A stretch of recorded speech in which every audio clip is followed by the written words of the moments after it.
আপনারা জানেন এই টুর্নামেন্ট আজকে শুরু হয়েছে। আমরা খুব আনন্দিত। আমরা 17 বছর যাবত কোন খেলা অংশগ্রহণ করে তো দূরের কথা, খেলা দেখতে পর্যন্ত যেতে পারিনি। মামলা হামলার মাধ্যমে আমাদেরকে একবারে করা হয়েছিল। আল্লাহর রহমতে বন্য বৈষম্য ছাত্র আন্দোলনের মাধ্যমে আজকে বাংলাদেশকে ছাত্ররা এবং জনতা মুক্ত করে আজকে আমাদেরকে কথা বলার সুযোগ করে দিয়েছেন। তাই মহান রব্বুল আলামিনের কাছে ফরিয়াদ করি, ছাত্র আন্দোলনে যারা শহীদ হয়েছে তাদেরকে আল্লাহ যেন দেশের সর্বোচ্চ স্তরে অধিষ্ঠিত করে। তাদের জন্য আমরা আজকে বুক ফুলিয়ে কথা বলতে পারতেছি। মামলা থেকে রেহাই পেয়েছি, হামলা থেকে রেহাই পেয়েছি, বাড়ি ঘরে থাকতে পারছি। আমাদের ছেলেরা নিরাপদ, আপনারা নিরাপদ। তাই এদের জন্য দোয়া করবেন এবং দোয়া করবেন আমার নেত্রী মাদার ডেমোক্রেসি বেগম খালেদা জিয়া। উনি অসুস্থ, উনি লন্ডনে গেছেন। আপনারা দেখছেন উনি যাওয়ার সময় বাসা থেকে এয়ারপোর্ট পর্যন্ত আধা ঘন্টার রাস্তা উনি 3.5 ঘন্টা লেগেছে। কারণ জনগণ ওনাকে ভালোবাসে। শেখ হাসিনা ওনাকে তুচ্ছ তাচ্ছিল্য করেছিল, ওনাকে মদ খেলে নিবেন নষ্ট হয়, রাজনীতিতে ভুয়া বলেছিল, ওনার বিবাহ নিয়ে কথাবার্তা বলেছিল, ওনার ছেলেকে জারের সন্তান বলেছিল, তারেক রহমানকে কুলাঙ্গার বলেছিল। এগুলো বলা ঠিক না। একজন প্রধানমন্ত্রী, একজন দায়িত্বশীল মানুষ, একজন মানুষকে তুচ্ছ করা ঠিক না। তুচ্ছ আল্লাহ সহ্য করে না। সেই জন্য ওনার পতন এমন ভাবে হয়েছে। আজ থেকে 800 বছর আগে যেমন লক্ষ্যজন বাংলাদেশ থেকে পালিয়ে গিয়েছিল, ঠিক সেইভাবে শেখ হাসিনাকে দিল্লিতে পালিয়ে গিয়েছিল।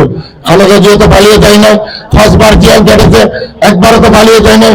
উনি মৃত্যুর আগ পর্যন্ত আপসহীন নেত্রীর তকমা ছিল। ওনারা এটা নিজে তুচ্ছ তাচ্ছিল্য করেছিল, কিন্তু আল্লাহ ওনাকে আপসহীন হিসেবে জেল থেকে বাইর করেছে। সবাই ওনার জন্য দোয়া করবেন এবং ছাত্রদের জন্য দোয়া করবেন। আমরা আজকে যেই নেতার নামে খেলা উদ্বোধন করেছে উনি এশিয়ার লৌহ মানব, জন পার্লামেন্টারিয়ান, 6 বারের এমপি। উনি মুসলিম উম্মার জন্য কথা বলতো, ইসলাম বিদ্বেষী কথা বললে উনি দাঁড়িয়ে যেত। আমি নিজে দেখেছি এই ফোটালার লোক। এই যে ফোটালা হইলো আমাদের মরহুম মেরজাম হুজুরের ফোটালা।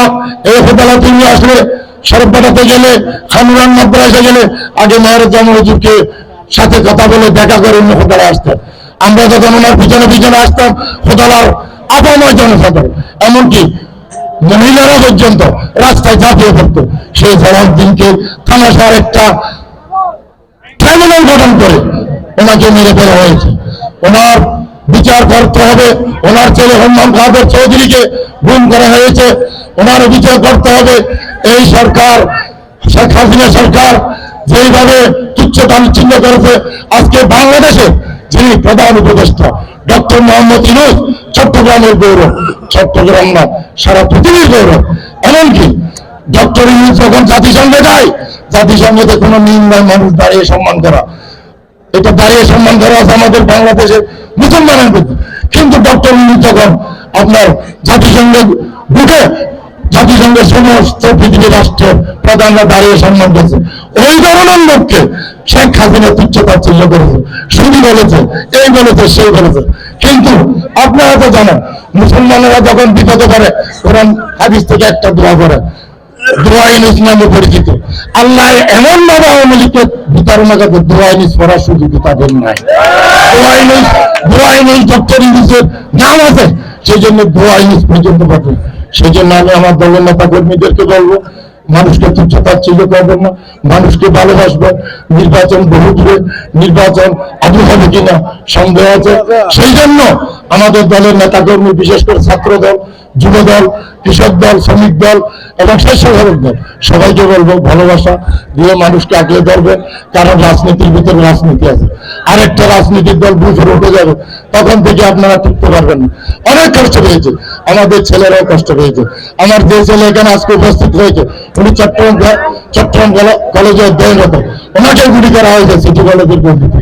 কারণ বৈষম্য বিরোধী ছাত্র আন্দোলন আমার ছেলে জড়িত ছিল। আমি এটা ব্যবহার করি। আমি বিএনপির জন্য 17 বছরের কষ্ট করেছি, অনেক মামলা খেয়েছি, 4বার জেল কেটেছি, আমার ছেলেও ওই পথে চলে গিয়েছে। কিন্তু আমি এদেরকে রাজনীতি জানি না, এদেরকে ছাত্রদল যুবদল করতে দিই না। আমি বলছি আমি অনেক কষ্ট পেয়েছি, তোমরা যদি কষ্ট পাও আমি কষ্ট পাই। তাই কি বলবো, হোতালাবাসীকে বলবো আপনারা সালাউদ্দিনকে ভালোবাসে, সালাউদ্দিনই কিন্তু হোতালাবাসীকে বেশি ভালোবাসে। সেই জন্য বলবো আগামী নির্বাচনে সালাউদ্দিনের রেখে যাওয়া স্মৃতি আমানত জনাব হুম্মান কাদের চৌধুরীকে আগামী নির্বাচনে সবাই জয়যুক্ত করবে এই আশাবাদ ব্যক্ত করে সবাইকে এবং হোতালাবাসীকে ধন্যবাদ জানিয়ে আমার বক্তব্য শেষ করছি। বাংলাদেশ জিন্দাবাদ, বাংলাদেশ জাতীয়তাবাদী দল জিন্দাবাদ, বেগম খালেদা জিয়া জিন্দাবাদ, শহীদ প্রেসিডেন্ট জিয়াউর রহমান অমর হোক, সালাউদ্দিন কাদের চৌধুরী অমর হোক, এবং যুব সমাজের আইডল এবং যুব সমাজের নয়নমণি, ছাত্র দলের নয়নমণি জনাব হুম্মান কাদের চৌধুরী জিন্দাবাদ, হোতালাবাসী জিন্দাবাদ। ধন্যবাদ সবাইকে, থ্যাংক ইউ। আসসালামু আলাইকুম ওয়া রাহমাতুল্লাহি ওয়া বারাকাতুহু। ধন্যবাদ প্রবীণ রাজনীতিবিদ জনাব সৈয়দ নূর মহোদয়কে অত্যন্ত সুন্দর আলোচনা করেছেন।